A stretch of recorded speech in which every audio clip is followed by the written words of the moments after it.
పోలీసులకు మాట్లాడవలసి వస్తుంది. కాబట్టి ఆ పిచ్చోడు ఇంతకుముందు వచ్చిన జైలు ఉన్నాడా, బయట ఉన్నాడా, వాడి ఇంట్లో ఉన్నాడా, రోడ్ల మీద తిరుగుతుండా, ఈ విషయాలు పోలీసుల దగ్గర సమాచారం లేదు.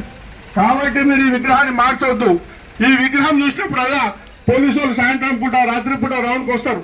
వచ్చినప్పుడల్లా వాళ్ళకి కనిపిస్తుంది ఈ చెయ్యి ఇరిగిపోయిన విగ్రహం మందే, మనం ఇన్వెస్టిగేషన్ చేయాలనే విషయం పోలీసులకు గుర్తుండాలి. కాబట్టి విగ్రహం మార్చకండి. ఎవరైనా ముందుకు వచ్చి పెద్ద పెద్ద కోటీశ్వరులు ఉన్నారు హిందువులలో, కోట్ల రూపాయలు గుప్తదానం చేసేవాళ్ళు ఉన్నారు. అయ్యా మీ అందరికీ మొక్కుతున్నా, మీరేం దానం ధర్మం చేయాల్సిన అవసరం లేదు. హిందూ ధర్మం మళ్ళీ మర్చిపోతుంది. మర్చిపోకుండా ఉండాలంటే ఈ విగ్రహం ఇట్టే ఉండాలి. కాబట్టి దయచేసి ఈ విగ్రహాన్ని మార్చొద్దని నేను మనవి చేస్తున్నా. జరుగుతుంది.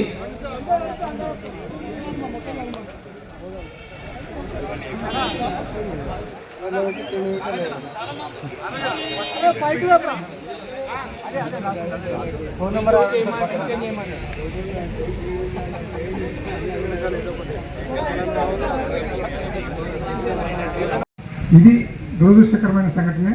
ఇలాంటి సంఘటనలు ఇంకా పునరావృతం కాకుండా కూడా పోలీసు వారి తరఫున మేము యాక్షన్ తీసుకుంటాము, గస్తీ కూడా పెంచుతాము.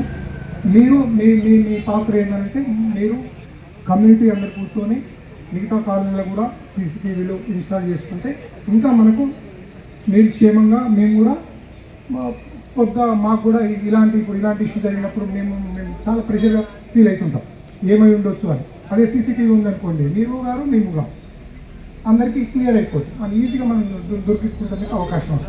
కాబట్టి మరొక్కసారి మీరు అందరూ అన్ని కాలనీలు కూడా ఆలోచించండి, కూర్చోండి. అలా 1000 రూపాయలు అయితే ఈరోజు బంగారం దాదాపు 1,30,000 రూపాయలు ఉంది. మనకు 1 తులం పోయినా కానీ, ఎవరింట్లో ఏమైనా జరిగి 1 తులం పోయినా కానీ 10 సీసీటీవీల అంత పైసలు వస్తాయి మనకు. దయచేసి రాంపల్లి ఫస్ట్ టైం ఇది మా అందరిది ఏంటి అసలు చేద్దాం. మన అదృష్టానికి ఏంటంటే మన దురదృష్టం ఏంటంటే ఒక్క సీసీటీవీ అదొక్కటి పనిచేస్తే మనకి ఏ చిన్న అలజడి కూడా ఉండకపోతుంది. హిందువుల మీద జరిగిన అన్యాయం సార్ ఇది.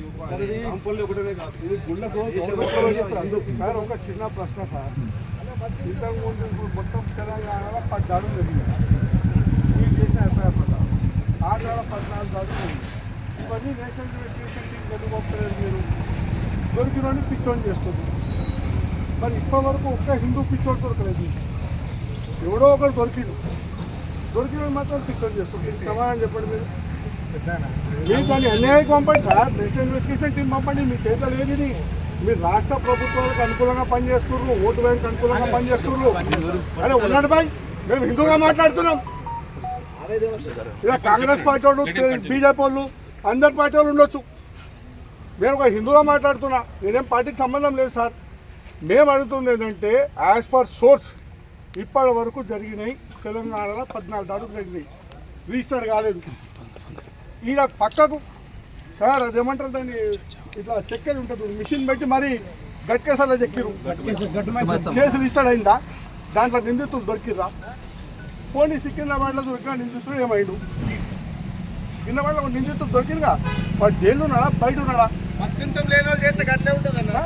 జైలు ఉన్నాడా బయట ఉన్నాడా? అట్లనే అంటారు. మత్స్యంతం ఉన్నదని హై లెవెల్ అథారిటీ, ఒక పెద్ద ఆఫీసరు దీన్ని కంప్లీట్గా అన్ని దాఖలా జరిగిన కేసులన్నింటినీ ఒక్క దగ్గర తెప్పించి ఇన్వెస్టిగేషన్ చేయండి. మీరు ఎక్కడి దగ్గర ఇన్వెస్టిగేషన్ చేయకూడదు. ఇక్కడ శాంతి చేయడం అది చేయడం కాదు. ఒక్కలం శాంతికి భంగం చేసుకోవడం ఇక్కడ ఎవరు లేదు. చేసేవాడు ఏంటో మీకు తెలుసు. అర్థమైందా? అయితే శాంతి ఒక్క దగ్గర ఇన్వెస్టిగేషన్ చేయండి. చేద్దాం.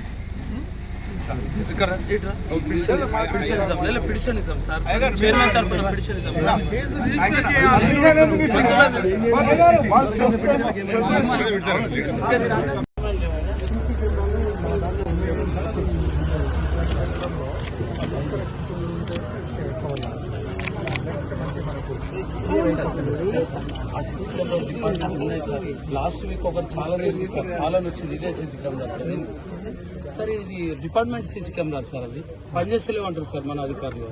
అవి పనిచేస్తున్నాయి సార్. అది లాస్ట్ టైం ఒక చాలా నెట్లు వస్తుంది సార్. అది ఎందుకంటే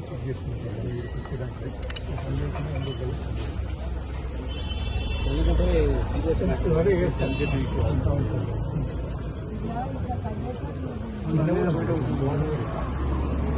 తాగింది యూపీ వాడు బాగా తాగిండు ఫుల్ తాగింది పోయి విగ్రహం మొత్తం కొట్టి పడేసింది. మనకేంటంటే మన అదృష్టానికి ఏంటంటే నిజంగా దొరికింది.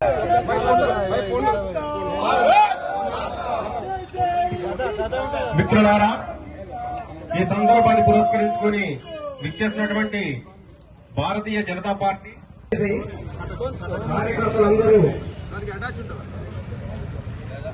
హిందూ భక్తులందరూ మన హిందూ భక్తులకు బంధువులందరికీ కూడా, అలాగే ఈ ఉద్యమాన్ని ఇంకా ఉధృతం చేద్దాము. ఈ ఉద్యమంలో ప్రతి ఒక్క బంధువులందరూ కూడా పాల్గొని మన హిందువులకు ఆరాధ పురుషులు ఏదైతే మనము నిత్యము పూజ చేసేటటువంటి ఒక మనందరిని ప్రోత్సహించేటటువంటి ధైర్యం ఇచ్చేటటువంటి దేవుడిగా భావించే ఈ యొక్క ఆంజనేయ స్వామి విగ్రహాన్ని కొంతమంది దుండుగులు రాత్రి కూడా ధ్వంసం చేసి, రాతిని కూడా ధ్వంసం చేసి ఆ గద్దెని దించి చెప్పులు ఇక్కడ వదిలిపెట్టి పారిపోయినటువంటి దుండగులు, దాని మీద పోలీసులు చర్య తీసుకోవాలని చెప్పేసి కూడా నేను ఈరోజు భారతీయ జనతా పార్టీ డిమాండ్ చేస్తా ఉన్నాను. వాస్తవానికి ఇది ఏదో ఒక చోట జరిగిందని కాదు. గతంలో కూడా మనం చూసిన ముత్యాలమ్మ గుడి అయితేంది, అంతకుముందు కూడా గణేష్ పండాల్లో కూడా గణేశుని విగ్రహాన్ని వారు ధ్వంసం చేయడం ఇటువంటి చాలా మంది చూస్తూ ఉన్నాం. కాబట్టి దీని మీద సీరియస్గా చర్య తీసుకోవాలి. హైదరాబాద్ నగరంలో ముఖ్యంగా కొంతమంది మత సామరస్యాన్ని దెబ్బతీసేటటువంటి ఒక రీతిలో పనిచేసేటటువంటి కొన్ని దుండగులు ఉన్నారు. మరి వారిని ఐడెంటిఫై చేసి, ఇక్కడ సీసీ కెమెరాలు ఉన్నాయి, మరి ఇక్కడ చాలా మంది ఇక్కడ ఏమైనా తిరుగుతూ ఉంటారు, అందరినీ కూడా ఎంక్వైరీ చేసి దుండగులు వెంటనే అరెస్ట్ చేయాల్సిందిగా ఈరోజు భారతీయ జనతా పార్టీ డిమాండ్ చేస్తా ఉన్నాం. ఇది ఒక సమస్య ఒక పార్టీదో ఒక మతాందో కులందో కాదు.